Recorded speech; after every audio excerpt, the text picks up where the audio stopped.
রাসূল যেভাবে নামাজ পড়ছে আপনি ওইভাবে নামাজ পড়েন কি পড়েন না? বুঝে না কথা? নাকি কোনো হুজুরের তরিকা মতো নামাজ পড়েন? রাসূল নামাজ পড়ছে, আশার নামাজ ফরজ পড়ছে কয় রাকাত? এখন যদি আমি বলি অসুবিধা কি, আমি 6 রাকাত পড়ব, এটা কি নামাজ হবে না মস্কারি হবে? কথা কয় না কারে? অর্থাৎ রাসূল যেভাবে নামাজ পড়ছে ওইভাবে নামাজ পড়া লাগবে, ঠিক কিনা? রসুল যেভাবে জিকির করেছে ওইভাবে জিকির করা লাগবে। রসুল যেভাবে হজ করেছে ওইভাবে হজ করা লাগবে। রসুল যেভাবে শুইছে আমাকে ওইভাবে শোয়া লাগবে। শুধু রসুল যেভাবে দেশ চালাইছে ওইটা মানা যাবে না। কথা কয় না? রসুল দেশ চালাইছে কি চালায় না জানেন আপনারা? জানে না? ও যুবক ভাইরা, ছাত্র বন্ধুরা, তোমরা তো ইন্টারনেট চালাইতে জানো।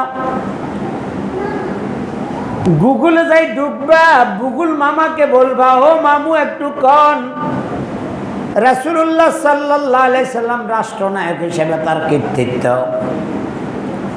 গুগল মামা আপনারে রাষ্ট্রপ্রধান হিসেবে রাসূলুল্লাহর কৃতিত্ব বলে দিব কি দিত না? ও দোস্ত, আপনি দাঁড়িয়ে রাখবেন রাসূলুল্লাহর ইত্তেবা মতো, রাষ্ট্র চালাইবেন নেতার ইত্তেবা মতো, আদালত চালাইবেন নেত্রীর কথা মতো। বন্ধু, আপনি জান্নাতে যেতে পারবেন না। জান্নাতে যেতে হলে উদখুলু ফিস-সিলমি কাফা, ইসলামের মধ্যে বেজ্ঞা ঢুকন লাগবো। বেজ্ঞা না ঢুকলে আপনি জান্নাতে যেতে পারবেন না। উদখুলু ফিস-সিলমি কাফা, ইসলামে বেজ্ঞা না ঢুকলে জান্নাতে যাওয়া যাবে না।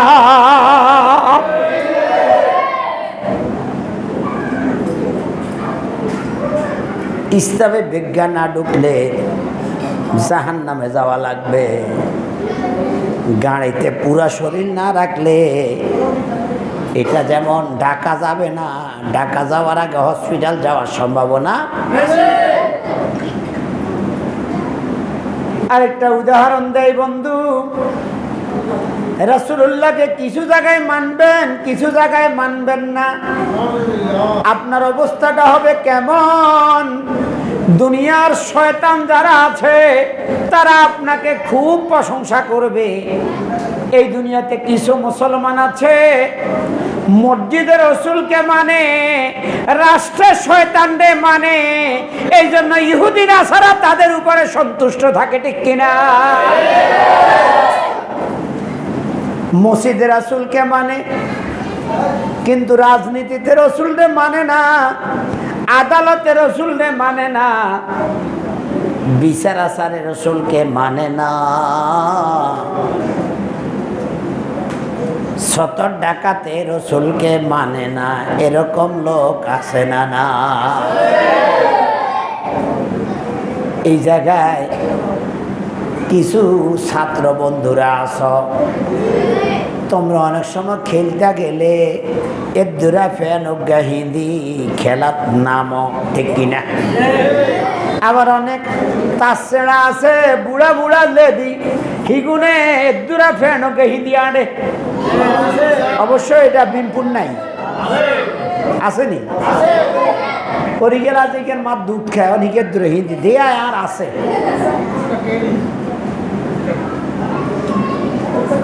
এরা যুবক, তুমি কি জানো নাভি থেকে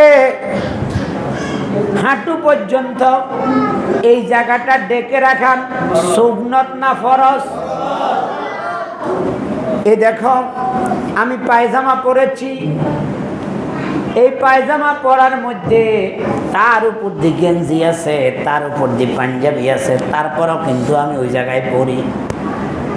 কারণ আমার নাভিটা যদি কেউ দেখে, আমার উপরে আল্লাহ লানত দিয়েছেন মুহাম্মদুর রাসূলুল্লাহ। আবার এই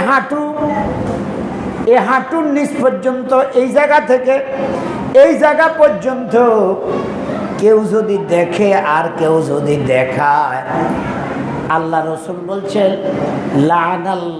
লা'নাল্লাহু ওয়া রাসূলাহু, কোনো ব্যক্তি যদি কাউকে সতর দেখায় অথবা যে দেখে, উভয়ের উপরে আল্লাহর লানত পড়তে থাকে। নাউজুবিল্লাহ। ও যুবক, ও ছাত্র, তুমি কেন এরকম ছোট্ট প্যান্ট পরে নামো? তোমার মতো কত যুবক ছোটকালে মারা যায় কি যায় না? তুমি তো কালকে মরে যেতে পারো, সম্ভাবনা আছে না? না, এই জন্য সতর ডাকতে হবে রাসূলুল্লাহ তরিকা মতে। আল্লাহ রসুলের সতর খোলার জন্য ওনার চাচা জ্যাঠারা যখন বাইতুল্লাহ নির্মাণ চলছিল, বাইতুল্লাহ নির্মাণ চলার সময়ে ওই দেশের নিয়ম ছিল বাইতুল্লাহ পবিত্র জায়গা, এই জায়গায় যাইতে হলে কাপড় চোপড় শরীরে পরা যাবে না, ল্যাংটা হইয়া কাম করা লাগবো। সবাই কাপড় খুলে ঘাড়ে দিয়েছে, মাথায় দিয়েছে পাথর বহন করার জন্যে। আল্লাহ নবী কিন্তু কাপড় খোলে না। যত রকমের চাপাচাপি তাকে করা হলো, তিনি কিন্তু কাপড় খুললেন না। বেশি চাপাচাপি করার পরে তিনি জ্ঞান হারা হয়ে পড়ে গেছে। মানে আমার আল্লাহ রাসূলুল্লাহ সতর দুনিয়ার কাউকে দেখাবে না। তোমরা তো অনেক সময় গান হইলে দৌড় দাও। ও যুবক ভাইয়েরা, তোমাদের মতো যখন যুবক ছিলেন মুহাম্মদ সাল্লাল্লাহু,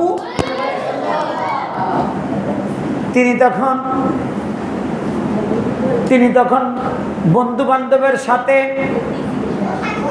সবার চাপে তিনিও গেলেন এক জায়গায়, গান চলে, নাটক হয়। এখন ওই জায়গায় যাওয়ার পরে সবাই নাটকে ঢুকে গেছে, কিন্তু মুহাম্মদ রাসূলুল্লাহকে তারা আর খুঁজে পায় না। সবাই গান শেষ হইল, বাহির হইল।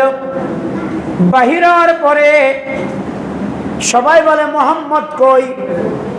সবাই খুঁজলো, গানের মঞ্চে মুহাম্মদ নাই। এবার বাহির হইয়া গেছে। বাহির হইয়া যাওয়ার পথে দেখলো একটা গাছের নিচে মুহাম্মদ নাক ডাইকা ঘুমাইতেছে। জিজ্ঞেস করা হলো, মুহাম্মদ এখানে ঘুমাচ্ছ কেন? আমাদের সাথে যাও নাই কেন? কয়টা আমি বলতে পারবো না, আমার ঘুম আসছে এই জন্য ঘুমাইছি। এখানে ইসলামী স্কলাররা লেখে, ইসলামী চিন্তাবিদরা লেখে, আমার আল্লাহ নবীর চোখ দিয়া কোন গুনাহের কাজ দেখাবে না। এজন্য আল্লাহ তাআলা তার চোখে ঘুম নিয়ে দিছে, ঘুম আইনা দিছে। এখন তুমি যুবক, তুমি ইনসাফ করা লাগবে। আল্লাহ নবী যখন মায়ের দুধ পান করে তখনও তিনি ইনসাফ করছে কি করে নাই? হালিমাতুস সাদিয়া ওনার ছিলেন দুধমা, জানেননি? দুধমা হালিমা একদিন রাসূলুল্লাহ জিহাদ থেকে, যুদ্ধ থেকে ফিরতেছে। জোরানা নামক জায়গার মধ্যে তিনি গনিমতের মাল বন্টন করলেন। একজন সাহাবী বলেন, আমরা দেখলাম একজন মহিলা আসলো, রাসূলুল্লাহ সাল্লাল্লাহু আলাইহি ওয়াসাল্লাম তার সম্মানে দাঁড়াই গেল, দাঁড়াইয়া নিজের গায়ের চাদরটা বিছাই দিল। বিছাই দিয়া এবার রাসূলুল্লাহ তার কত ইজ্জত করলো, সম্মান করলো, কিছু খাওয়াইলো। মহিলাটা চলে যাওয়ার পরে জিজ্ঞেস করলেন সাহাবীরা, ওগো আল্লাহর রাসূল, একজন ভিনদেশী নারী আপনার সামনে আসলো, বসলো, আপনি তাকে এত ইজ্জত দিলেন, গায়ের চাদরটা বিছাই দিলেন, ও দেখি বসলো, পরিচয় তো জানলাম না। রাসূলুল্লাহ বললেন, শোনো, ইনি কোনো সাধারণ মহিলা নয়, ইনি হব আমার দুগ্ধ দারি মা। ওই জায়গায় আমি 2 বার গেছি জীবনে। নাম হলো জোহরানা। ওই জোহরানা নামক জায়গায় একটা কূপ পেয়েছি, পানির কুয়া, এখন বন্ধ করে দিছে। 2008 সালে যখন গেলাম মক্কা মদিনা, জোহরানাতে গেলাম, ওই জায়গা থেকে একটা কূপের পানি খাইলাম। পরবর্তীতে এই পানি বন্ধ করে দেওয়া হয়েছে। খুঁজলাম এই পানির কি বরকত। রাসূলুল্লাহ জিহাদ থেকে ফিরতেছে, এখন সবার সাথে যা পানি ছিল সব প্রায় ক্লোজ। পানির অপর নাম জীবন। উট আর হাঁটে না, নিজেদেরও আর চলন ভঙ্গ হয়ে আসে। সকল সাহাবীরা বলে, হুজুর পানি পানি পানি, কিন্তু পানি তো ওই জায়গায় নাই। মরুভূমিতে পানির দাম বেশি, তেলের দাম কম। খুঁজতে খুঁজতে এক সাহাবীকে, হুজুর এই জায়গায় পাথরের চিবার মধ্যে একটা ছোট্ট পানির কূপ পাইছি, একটু আসেন। কিন্তু পানির যে দুর্গন্ধ, মন চায় খাইতে, নাকের কাছে নিলে মনে হয় পেটের সব বেরিয়ে যায়। রাসূলুল্লাহ বললেন, আমাকে নিয়ে যাও। রাসূলুল্লাহ ওই জায়গায় গেলেন আর নিজের মুখ থেকে কিছু থুতু ফেললেন। কদ্দু থুতু দিল পানির মধ্যে। সাহাবায়ে কেরাম বলেন, আমরা লক্ষ্য করলাম এটা রাসূলুল্লাহর মুখের থুতু নয়, মনে হয় যেন পুরো পানি পরিষ্কারের জন্য আজকে যেমন ফিটকারি দিয়া পানি পরিষ্কার করা হয়, আল্লাহ নবীর মুখ থেকে একটু থুতির বিনিময়ে পুরা কূপের পানিটা সবার জন্য পরিষ্কার হয়ে গেল। প্রাণ ভরে আমরা খেলাম, পানি উঠা শুরু হয়ে গেল, উটকে খাওয়ালাম, এরপরে আসলাম। কিন্তু পাকিস্তান, ভারত, বাংলাদেশি হাজিরা ওই পানি নিয়ে গোসল করে, এমনি করে হেন্নে করে, আকাম করে, কুকাম করে। এই জন্য সৌদি আরব ওইটা বন্ধ করে দিয়েছে, ওই কূপটা বন্ধ করে দিয়েছে। আমার বন্ধুরা, আমাদের দেশে যেরকম গাছ পাইলে, আমাদের দেশে যেরকম ল্যাংটা বাবা পাইলে পাগল হয়ে যায় একদল, আছে না নাই? আছে না নাই? এগুলো বেদাত। এগুলো কি? ওই হালিমা কয়, আমি আসছিলাম মোহাম্মদকে নিতে, বাচ্চা নিতে। আমার সাথীরা সবাই দামি দামি লোকের বাচ্চা নিয়েছে, আমি পাই নাই। সবাই বাচ্চা নিয়ে চলে যায় তায়েফের দিকে, আমি বাচ্চা পাই নাই। শেষ পর্যন্ত কেউ মোহাম্মদকে নেয় না, কারণ মোহাম্মদের বাবা নাই। মোহাম্মদ রাসূলুল্লাহর বাবা গর্ভে থাকাকালীন সময় দুনিয়া থেকে বিদায় হয়ে গেছে, কেউ নেয় না। ভাবলাম আল্লাহ যা করে কিছু পাই আর না পাই, বাচ্চাটা আমরা নেব। আমরা বাচ্চাটা রওনা দিলাম, আমাদের সাথীরা চলে গেছে তো এক পর্যন্ত, অথবা দিঘির পাড় পার হয়ে চলে গেছে। আমরা এবার আস্তে আস্তে যাচ্ছি। আমাদের উটটা ছিল খুবই দুর্বল, যেটা খুব জোরে হাঁটতেও পারত না। কিন্তু এই বাচ্চাটাকে নিয়ে যখন উটের পিঠে আমি আর আমার স্বামী বসলাম, মনে হচ্ছে যেন আমাদের ওটটা জোয়ান হয়ে গেছে।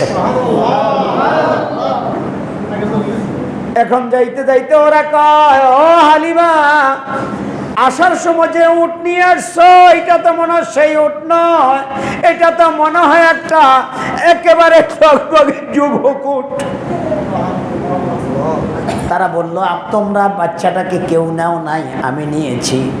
এটা তো মনে হয় বাচ্চা নয়, এটা হলো একটা বরকতের খনি। আল্লাহু আকবার।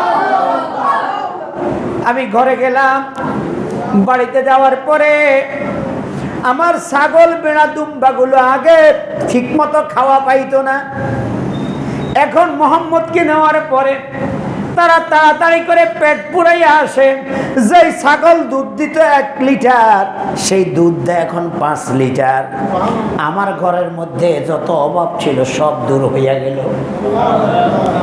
এখন মোহাম্মদের কারণে আমার ঘরের মধ্যে বরকত বাড়ছে। আমি চাইছিলাম আরেকটা বাচ্চাও আমি পালি।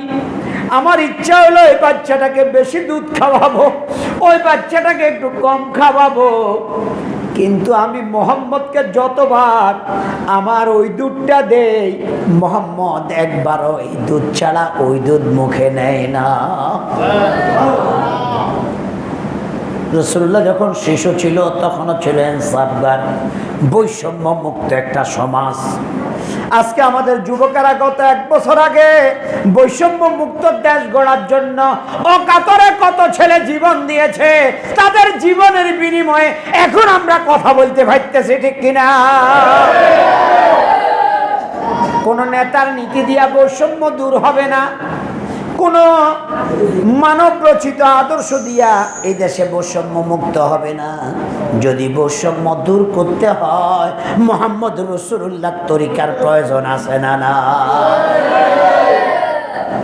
যেমন মসজিদে আসি নামাজে দাঁড়াইছেন, এত নইলে একটা স্কুলের হেডমাস্টার, ধরে নিলাম আপনি একজন ঠেলা গাড়ি চালান, কি করেন আমি জানি না, আপনার মাইন্ড করিয়েন না। মাইন্ড করছেন নি কেন? এতনের গার মধ্যে ডেলি 3 বার কুত্তার মধ্যে গাম লাগে, একবার ভিজে একবার শুকায়, গামের একটা গন্ধ আছে না নাই? এখন ইনার গাতুন বার গ্রাম হেডমাস্টার টিয়া তো কম পায় না। এখন এই মিয়ার গাতুন বার গন্ধ, নামাজে দাঁড়াইছে, এই মিয়ার লগে যদি এই মিয়া দাঁড়াই যায়, এই মিয়ার বাবার ক্ষমতা আসেনি আপনি একখানা হিম্মি যান, ওর কথা কয় না।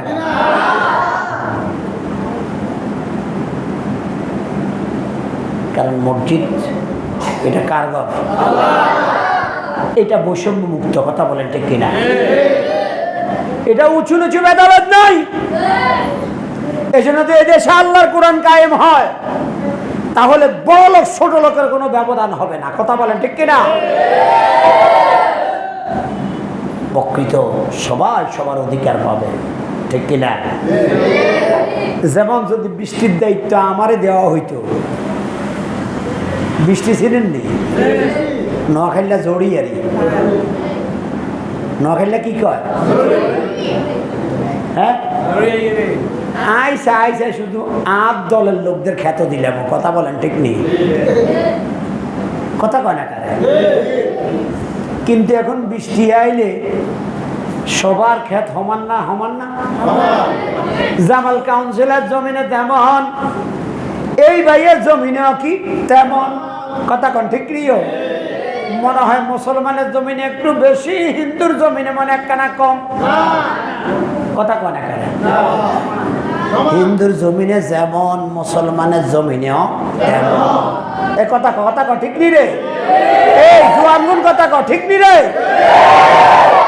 আল্লাহর আলো বাতাস এটা মনে হয় যে মিয়া হজ করছে এই মিয়ার একটু বেশি, যে মিয়া একদিন নমাজও পড়ে না এই মিয়ার একখানা কম।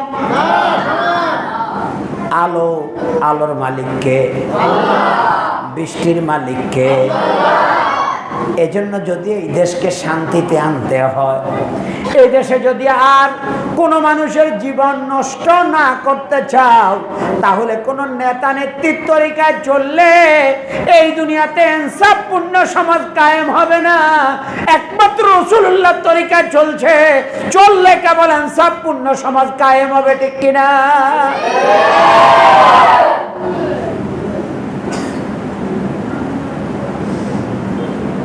প্রিয় ভাইরা আমার, এই জন্য আজকের এই মাহফিল, অন্য কোনো কারণে নয়।